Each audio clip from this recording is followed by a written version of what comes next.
Então fugiu Davi de Naiote em Ramá, e veio e disse a Jonatas: Que fiz eu? Qual é o meu crime?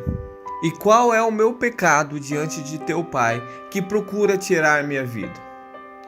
Querido e querida, quantas e quantas vezes você já se fez essa pergunta? Aliás, quando ocorre a separação, quando o marido deixa a esposa ou quando a esposa deixa o marido, deixa pessoas, indivíduos em frangalhos, despedaçados, desesperançados, completamente destruídos, devastados por uma dúvida cruel. O que eu fiz de errado?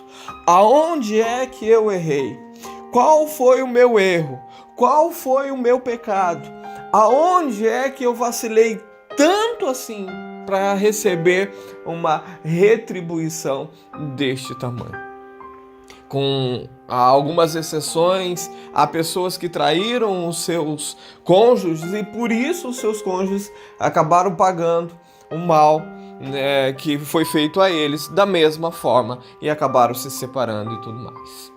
Tirando estas exceções, a grande maioria, eu diria 90% das pessoas que buscam por restauração cometeram erros sim, erros normais, erros convencionais de um casamento, mas não traíram a confiança, não traíram aquele pacto que fizeram quando se casaram.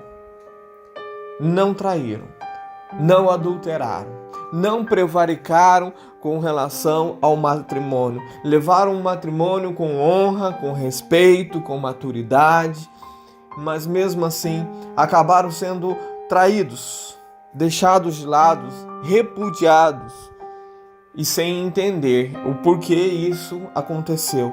Por que é que as pessoas foram tão egoístas ao ponto de fazerem o que bem entenderem, sem se preocupar com quem estava ficando para trás? Maridos, esposas sendo deixados de lado, filhos sendo deixados de lado. E a pergunta sempre é: o que eu fiz de errado? Assim como Davi, neste versículo aqui de 1 Samuel, capítulo 20, versículo 1, ele pergunta para Jonatas: o que eu fiz de errado? Qual que é o meu crime? Qual que é o meu pecado para o teu pai? Tá vindo contra mim, querendo me matar. O que é que eu fiz de errado? Sempre nos surge este questionamento quando recebemos injustas acusações, injustas afrontas, quando cometem contra nós injustiça. Nós ficamos perplexos, aterrorizados, tentando entender o que é que nós fizemos de errado. Muitas mulheres, muitos homens acabam se traumatizando nos relacionamentos por conta de atitudes egoístas do marido ou da esposa que acabaram deixando o relacionamento, e quem ficou fica se martirizando, se culpando, se defiando, achando que a culpa é sua, que a culpa é de quem ficou e não de quem foi embora. E geralmente quem vai embora faz questão de culpar o outro. É querer se eximir das responsabilidades. É querer se eximir dos problemas que ele próprio causou. Então, para que ele saia bem da situação, para que ela saia bem da situação, ela culpa o outro. Eu estou te deixando porque você é assim, assim, assim. Eu estou te deixando porque eu não aguento mais você. Eu estou te deixando por isso, por isso, por isso. Mas a culpa nunca é deles. Nunca é deles. A culpa é sempre do abandonado, do repudiado. Isso é algo terrível, terrível, e que machuca quem fica, destrói quem fica. E se não for a mão poderosa do Senhor, causa traumas irreversíveis, que nem mesmo o melhor sistema de análise, de terapia, vai conseguir resolver.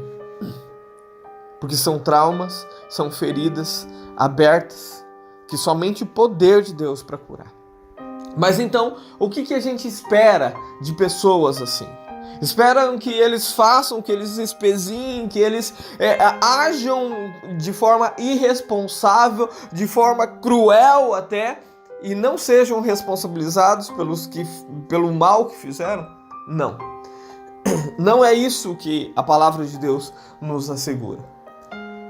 Aqui na história de Davi, nós vemos um homem sendo perseguido por outro, sem ter nada feito, sem ter feito absolutamente nada, mas era perseguido. Era perseguido ao ponto de Saul querer matar a Davi. Mas nós vamos ver que Deus dá um respaldo para Davi. Deus diz para Davi: olha, vai haver um momento que essa perseguição vai se encerrar. Vai haver um momento em que eu vou colocar Saul nas tuas mãos. Vai haver um momento em que você vai triunfar sobre toda essa situação. Aguenta firme. Mesma coisa ele está dizendo para mim e para você. Aguenta firme, porque vai haver um momento. Vai haver um momento de triunfo sobre todas essas situações. Vai haver um momento em que você vai ter a oportunidade de perdoar o teu marido, porque ele vai lhe pedir perdão. Vai ter um momento em que você vai ter a oportunidade de receber a tua esposa de volta, porque ela vai pedir perdão e querer voltar para casa, para a família, para o lar. Vai haver este momento. Não se desespere porque você está sofrendo uma injustiça. Eu concordo plenamente com você, é injusto sim. É injusto, é completamente injusto o que está sendo feito com você. Seu marido te abandonou para ficar com uma outra mulher. Está cuidando dos filhos da outra e não dos seus, não dos dele. Sua esposa te deixou, foi viver uma outra vida, abandonou você, não se preocupou com você, falou palavras horríveis para você, mas não se preocupe. Deus está dizendo para você: ei, vai haver um momento em que as coisas vão mudar sobre a tua vida. Vai haver um momento em que toda essa injustiça passará. Vai haver um momento em que você não vai ser mais a vítima da injustiça. Vai haver um momento. Na vida de Davi surge o momento. Mas ao contrário do que as pessoas pensam, o momento não é algo que Deus faz para que nós venhamos a cometer crimes. Para que nós venhamos a cometer erros que possam justificar a injustiça. No capítulo 24 de 1 Samuel, vai contar a história de que Davi e os seus homens estavam acampados no profundo de uma caverna. E chega Saul também com os seus homens e acampam na entrada da caverna. Davi estava mais profundo, não os perceberam. Então, os homens de Davi olham e lembram daquilo que foi dito por Deus e dizem: Davi, chegou a tua oportunidade. Se cumpriu hoje o que Deus te disse, que ele entregaria Davi nas tuas mãos. Vai lá e mata ele. Vai lá e acaba com ele. A oportunidade que Deus deu a Davi de se livrar da injustiça que estava sofrendo, não era ele praticar uma injustiça também. Não era ele cometer um crime. Não era ele fazer algo que Deus desagradava para justificar o fato dele estar sofrendo uma injustiça. Não. Quando Davi vai até o rei Saul dormindo e corta um pedaço da orla, a Bíblia diz que doeu o coração de Davi, porque ele entendeu que ele não tinha autoridade para fazer aquilo. Ainda que ele estivesse sofrendo uma injusta perseguição por parte de Saul, ele não tinha autoridade divina para fazer aquilo. Mas então a fala de Deus, que Deus entregaria Saul nas mãos de Davi, não se concretizaria? Sim, se concretizaria, porque Deus não é homem para mentir, Deus não é filho do homem para se arrepender, Deus não muda de ideia, mas a gente precisa entender que a resposta de Deus para as nossas vidas não é e nunca será a gente fazer algo errado para justificar aquilo que aquilo que o povo estava fazendo de errado conosco. Não é A justiça divina não é Deus dizer para você, olha, pode seguir em frente porque o teu marido está fazendo tudo de errado.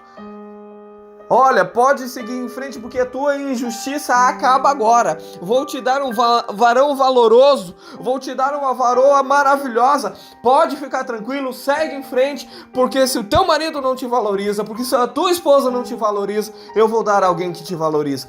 Não. A resposta de Deus nunca contraria a própria palavra de Deus. A resposta de Deus, o livramento de Deus para minha e para tua vida nunca vai contrariar a própria palavra de Deus. O livramento dele para mim e para você vai ser cessar a injustiça. E aí da forma como Deus achar por bem, mas nunca ferindo a sua própria palavra. No caso de Saul, ele não precisou, no caso de Davi, ele não precisou matar Saul. Simplesmente o peso, a angústia e as perseguições que Saul estava sofrendo fez com que ele mesmo tirasse a sua própria vida. A injustiça cessou na vida de Davi. A injustiça vai cessar na tua vida. Mas entenda, você não vai precisar cometer ilícitos para que a justiça cesse. Você não vai precisar desistir da busca por restauração para que a injustiça cesse. Você não vai precisar cometer crimes para que a sua injustiça seja cessada na tua vida. Você não vai precisar fazer nada a não ser buscar socorro em Deus. E Deus vai criar a oportunidade perfeita para que a injustiça cesse sem que você suje as tuas mãos. Tenha sempre na sua mente e no seu coração que nada fugiu do controle de Deus. Ainda que este momento seja um momento de injustiça, vai haver um momento em que você se livrará de toda essa injustiça. Deus é o teu justo juiz e Ele fará justiça por você. Que Deus te abençoe em nome do Senhor Jesus.